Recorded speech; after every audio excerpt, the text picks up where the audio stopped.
Vamos construir juntos aqui, então, uma versão do algoritmo da busca binária, tá? Um pseudocódigo aqui. O que esse algoritmo recebe? Um vetor V de tamanho n e um elemento x que ele vai buscar nesse vetor. Esse vetor vai de 0 até n-1, eu continuo com a minha convenção que eu começo com o vetor no zero, por isso se ele tem n posições, ele tem que ir até n-1 no máximo. E esse vetor tem que estar ordenado. Busca binária não funciona se o vetor não estiver ordenado.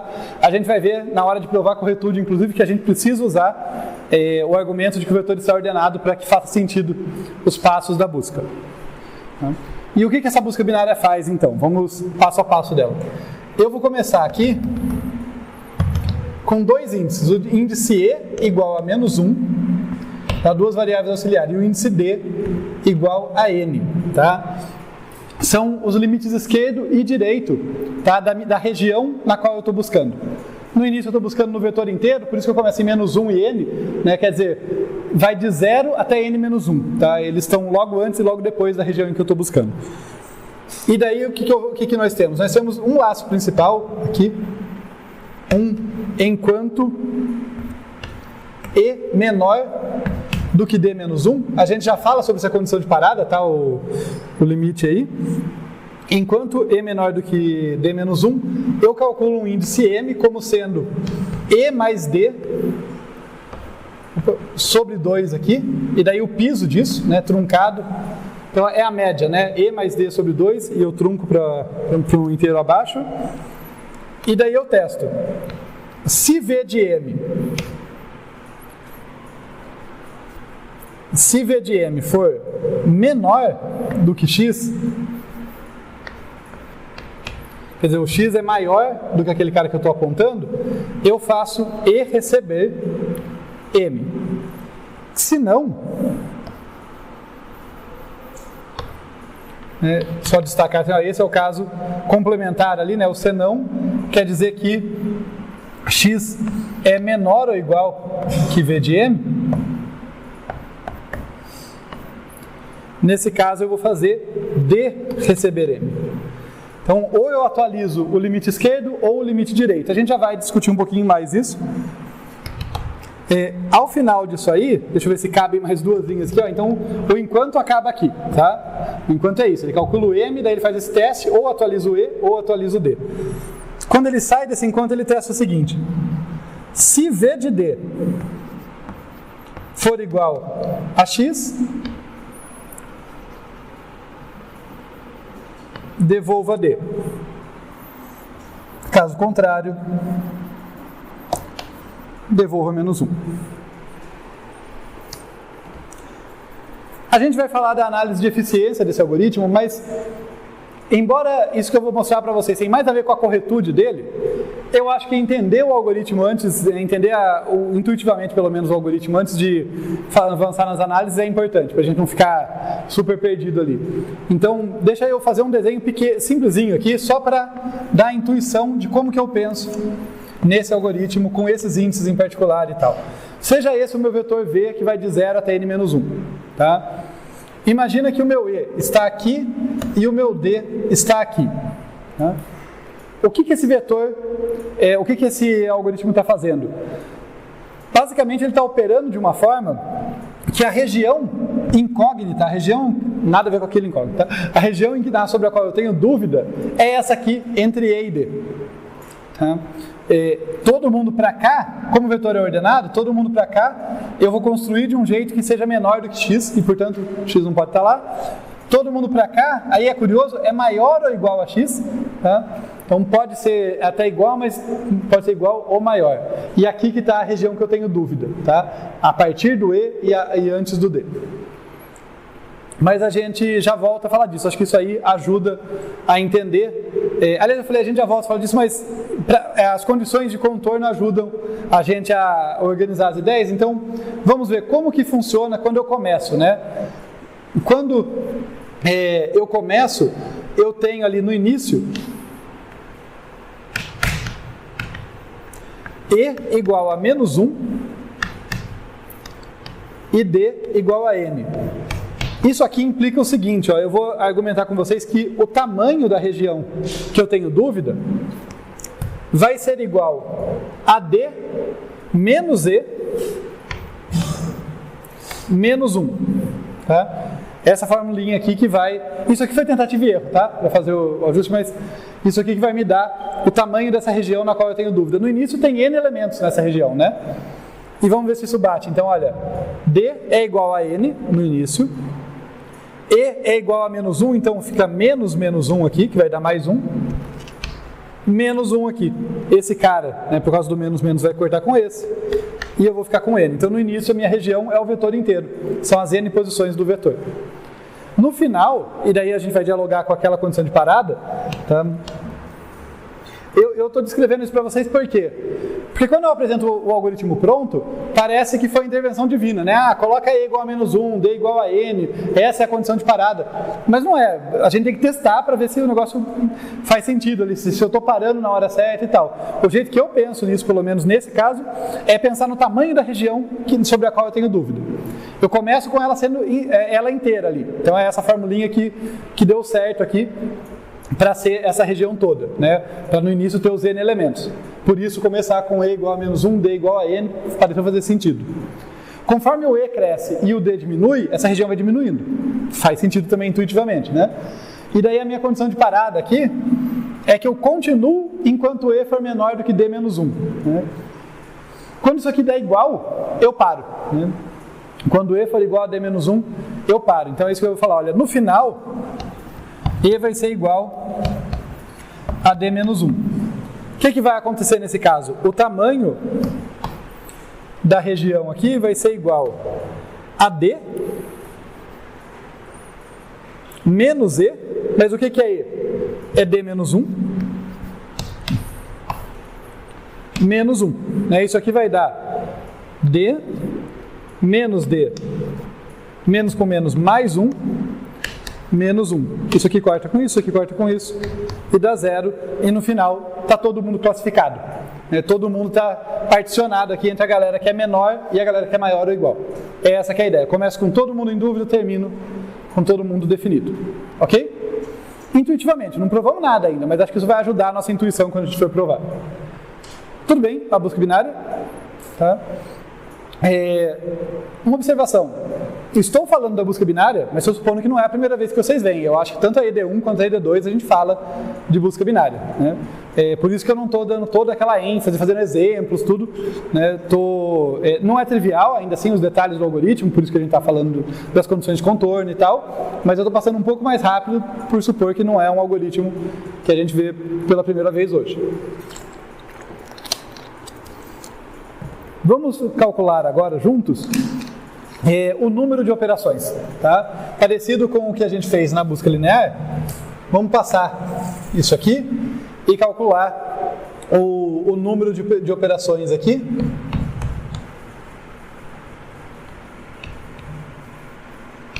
Só que lá na busca linear eu estava analisando o caso em que eu encontro antes e o caso que não.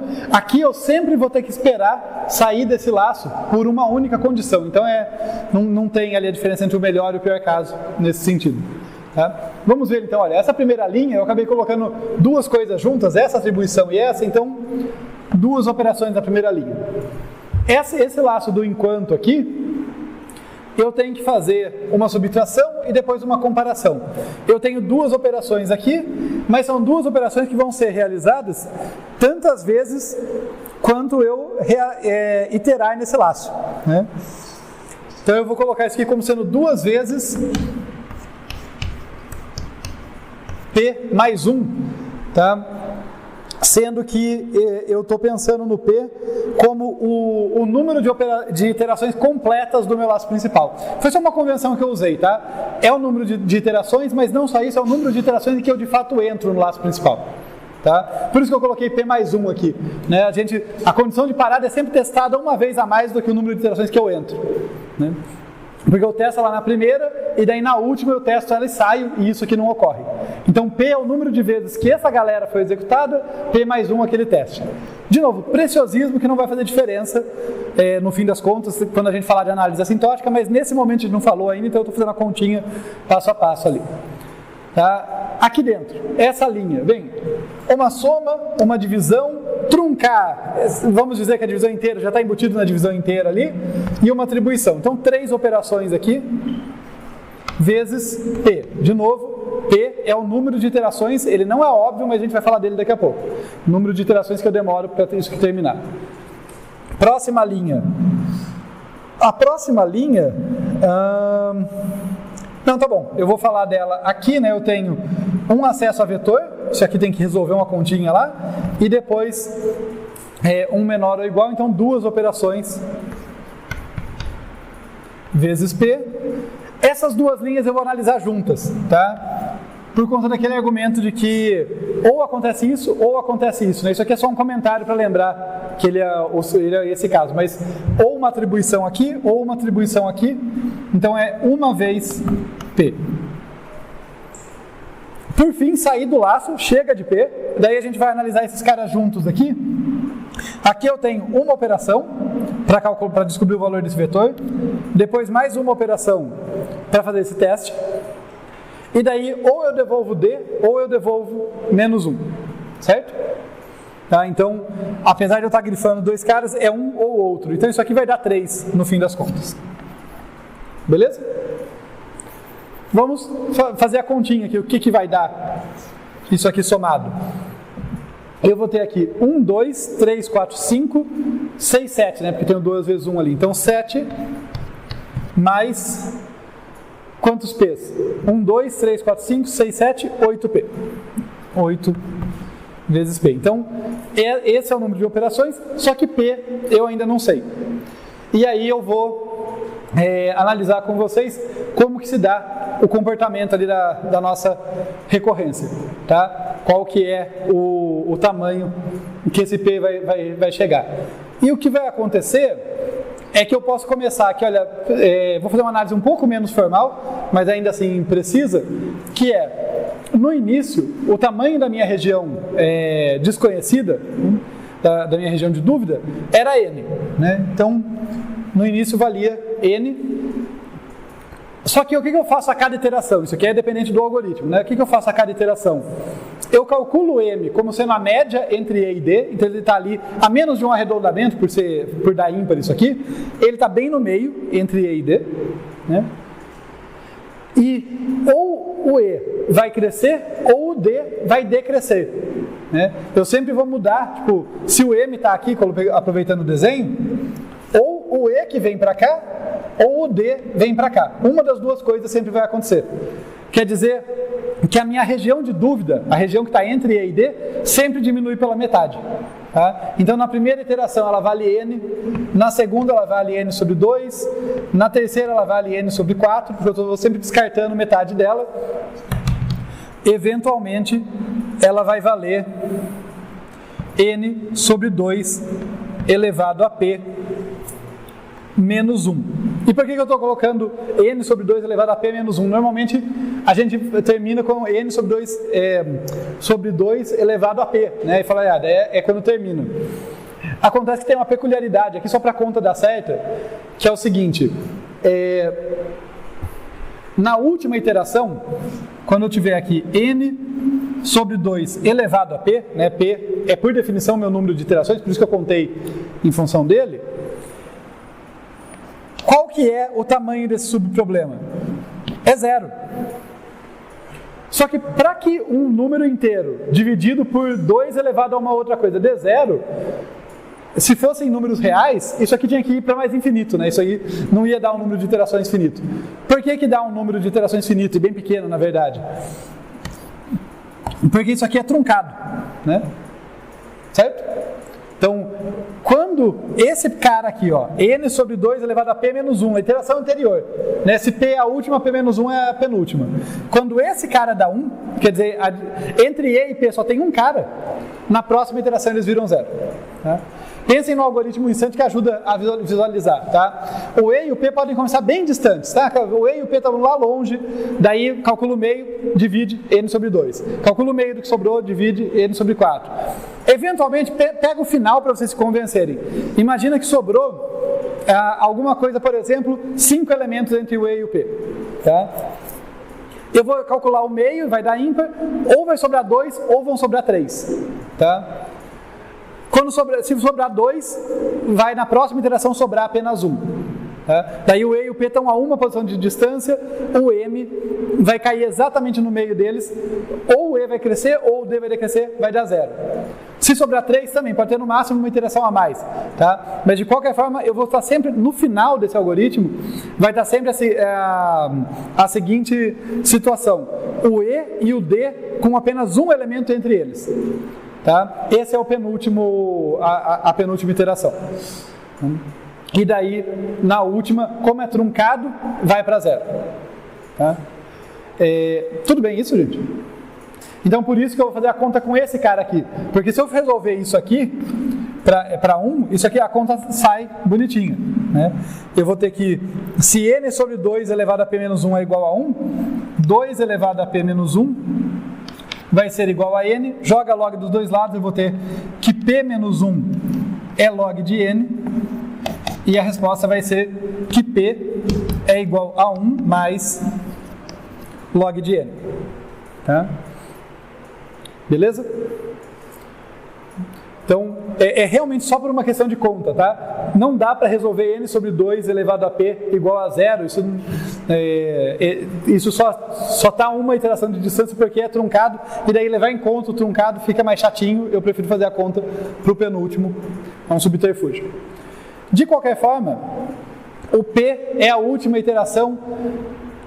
O meu número de níveis aqui vai ser da ordem de log n, e agora eu consigo substituir, né? Eu consigo chegar aqui e falar, tá bom, então se aquele é o número de iterações, 1 mais log de n, coloca ele no lugar do p, e eu vou ter o quê?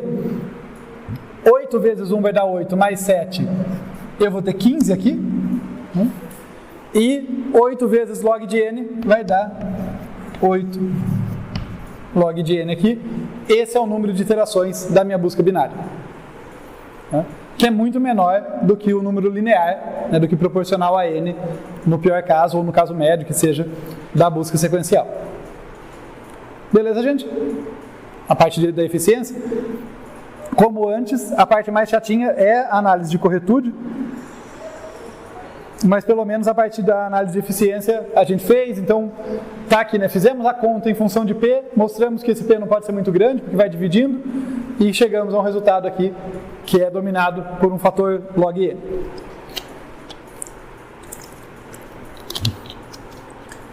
Posso apagar essa parte da análise de eficiência para a gente fazer a prova de corretude?